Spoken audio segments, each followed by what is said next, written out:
May 18th, 2016. Points of control and things to consider. A game board is made up of resources, personnel, and other factors including economic and social periods. To control an area, you need enough movement in that area to affect change in any scale. The things to own are land, water, metals, or tech of some kind, of which you will need a collection of the former to effectively produce the latter. There are ways to buy land that can contain water or metals within them. An untapped resource for any country at the moment is trash collection for the result of collecting unorganized and underutilized recyclable materials. If you control enough of the recyclables, you can make a significant share of metals and reusable plastics, not to mention mulch from food waste and sharps from medical waste within an economy, as the amount will only grow, and as you're paying the top payment to the collecting in the poor enough areas that they have open waste fields, it becomes a sustainable system.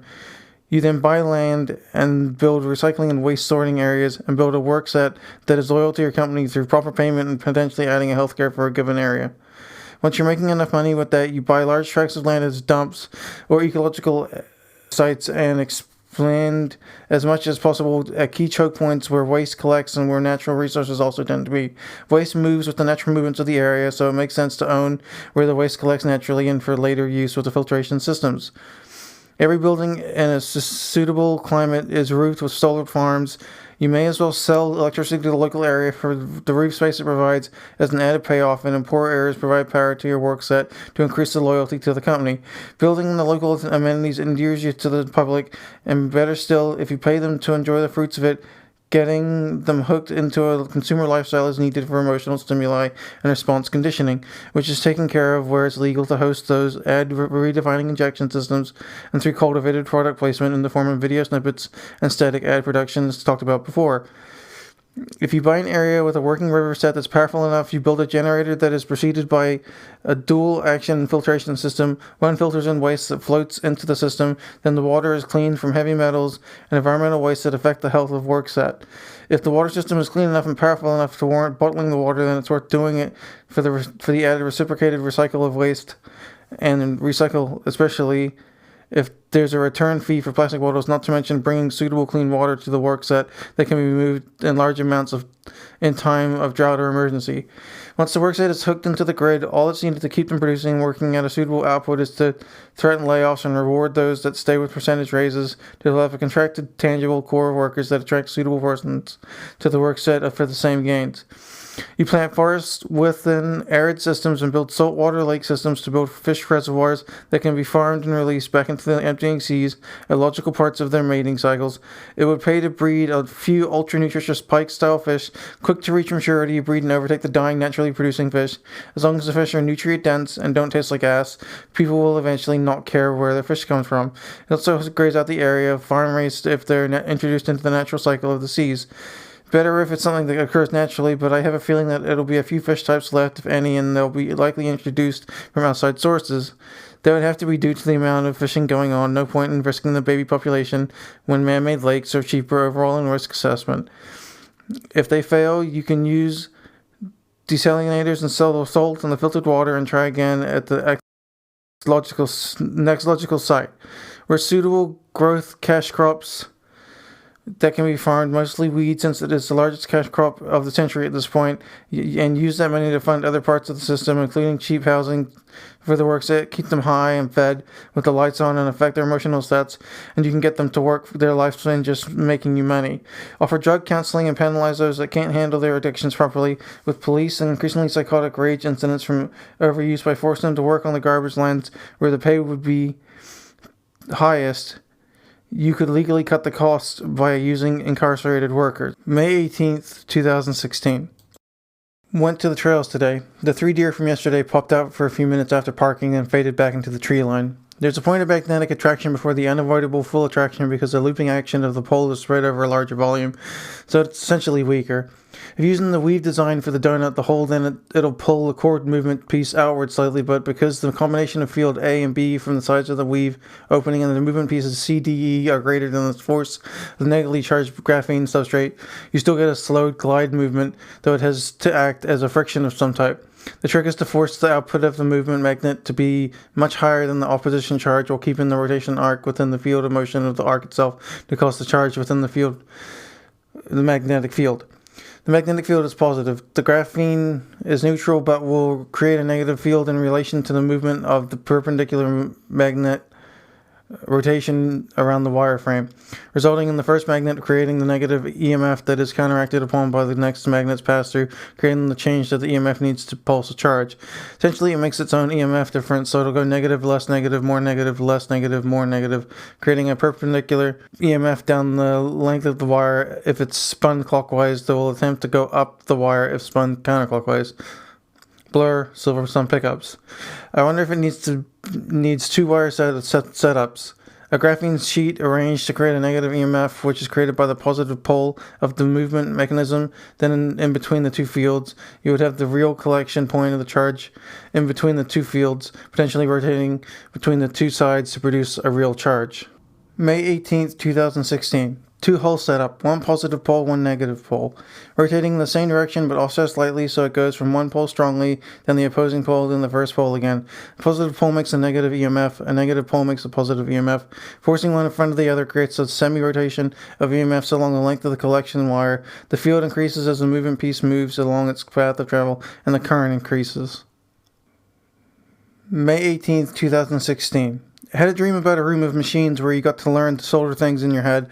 The classroom had faceless other students and a teacher. Spent hours in the dream looking for the supplies I needed to learn to solder, the wave shape I drew later in the day on the iPad. I was working on the core for whatever reason. I couldn't find the wire I needed to produce the solder shell, and after spending literally hours looking for the material and explaining in a thought to the teacher what I was looking to do, they said go home for whatever reason. It was incredibly disheartening and upsetting. Now that I think about it, it was my mind telling me the design was done and to get it drawn out, and going home was waking up. The machines weren't just soldering arms, but printers that did any action your thought could bring to them, and you were using them to finalize the thought exercise, and once you were done, you needed to wake up to get them out, so the next thing to do on the line could be made ready. You'll get to see that later tonight, but you're not likely to remember what it is for the first time. It seems to be that way it works. Plant the item, let it express itself, come back here to work on it. You don't realize it, but it's still your workshop we go to. It's just the part you haven't remembered yet. It's a mental workshop I set up in my teens. It's where I go to get away from my dreams. It's just a form of lucid dreaming. I just put my brain to work instead of pretending to go on some adventure. It doesn't stop the nightmares. I just play on a monitor in the shop while I'm doing whatever. No sense of time passes. I just wake up knowing how to do something I need to get done. It's been like that for years. Wasn't able to get back to it going through the madness, but seems like I was able to find it again in the middle of a desert. Last night was a real sensation of time and action passing, and I don't know who I was talking to, but it must have been some form of myself as an instructor or owner of the shop, explaining the lack of other students and teachers' features. Explains why I was working on something and seeing myself working on something at the same time. There's always a safe room if you need it, even if the body can't be safe. I wouldn't call it a mind palace, as it's not a place to remember, but a place to form new concepts without the impeachment of time and without the negative factor of the mind being wrong. You don't have to be wrong while dreaming, so why would you be? May 18th, 2016. Having two opposing rings results in points around the circumference where the rotational EMFs produce a current, and those points around the circumference rotate themselves in sets between the periods of EMF cross-rotation as they reach the next point where they create a revolution. But it's also a function of the output of the movement mechanisms, the leading edge always being lesser than the following edge, as long as the rotations are still possible, creates a swell and a series of swells of the following edges being at speed. The goal is to get the amount of swells to be as often as possible, so more swells produce a faster EMF rotation, but a larger swell produces a larger current from the rotations. Because minimizing the distance overall between all the moving pieces increases the output, there is a point where you're losing a swell because the forces acting on each other are too great. But a greater force creates a greater speed of the movement's rotation, so there needs to be a maximum force that can be used to create the minimum distance between the pieces at speed. Force N LECA plus N FECB minus minimum space of LECA plus FECB, comma, plus ... N plus force N FECA plus N LECB minus minimum space of FECA plus LECB, comma, plus ... N equals X, where X minimally can be 2.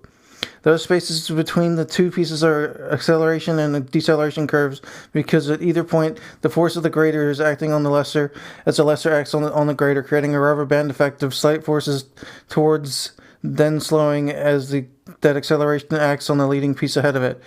How do you get it to rotate fast enough that the pulse is seemingly consistent? It's a function of time of EMF on the wire, and the rotation has to be faster than the dissipation of the field within the wire given the time it takes for the next piece to swing around. Actually, it doesn't have to be that fast just because it's wider, it's thick enough, then it dissipates.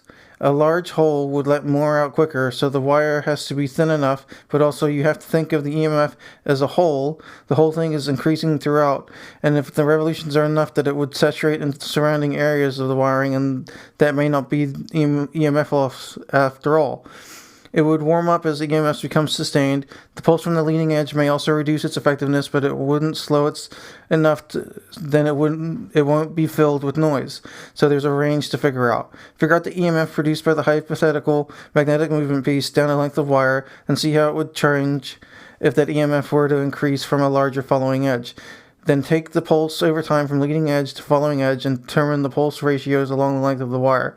From there, that will determine the strength of pulse, and then split that over the numbers of wires it has to pass, i.e. 3 in succession, to determine a movement of rotation. Then that partial rotation can be used to determine the current produced from an EMF at speed.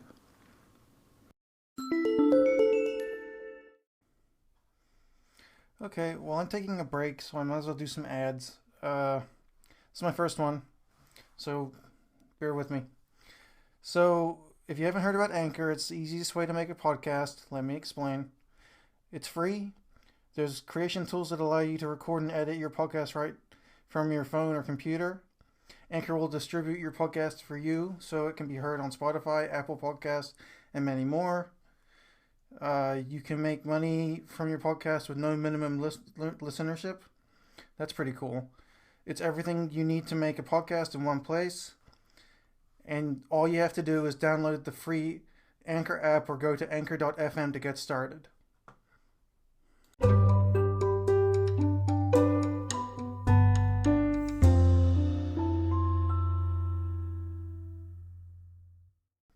Please visit anchor.fm/divergentmind to leave a message so that I may get back to you. Thank you. Have a nice day. So Anchor is asking me to ask you to support me financially. I would ask that you go to my Patreon to do that, which is patreon.com/divergentmind. It means you can either become a monthly subscriber at a different tier of $1 to $3 to $5. I'm not looking for a lot. I'm not asking for a lot. I'm not asking for anything. This is going to go at the end of my podcast. I don't like it when podcasts straight up ask you for money when I'm doing okay. Well, I'm not doing okay. I'm surviving now to the point that I can make this. I would love to be able to make improvements to this by, say, getting... So basically, I'm running off an iPad, and I would like to improve it by getting different things that would make it better. Maybe some headphones that monitor output, or a better mic, though the mic I got was from J-Wife, so I might not even use the better mic. You know what I mean? It's all about whatever I need at the time, but really it's just to get healthy again, because I'm currently over 300 pounds and I don't want to die that young. I would really like to be able to afford some vegetables so I can go back to my vegetarian diet, because being this big sucks. And I'm happy to sit in a chair all day, but I really got to walk my butt off, literally. So that's what the money would be for. It would be for healthy food, because I can't afford it. I can afford ramen and pasta and rice and beans, but I can't live on carbs, because that's how you get this big on antipsychotics. Junk food and carbs, which is just cheap and plentiful around me. So I would like to leave my house and just lose some weight. And to do that, I would like to go to the store and buy some vegetables, please. But you don't have to do anything. I'm not asking you to. I'm not begging. I'll figure it out on my own. Much pleasure, Jay.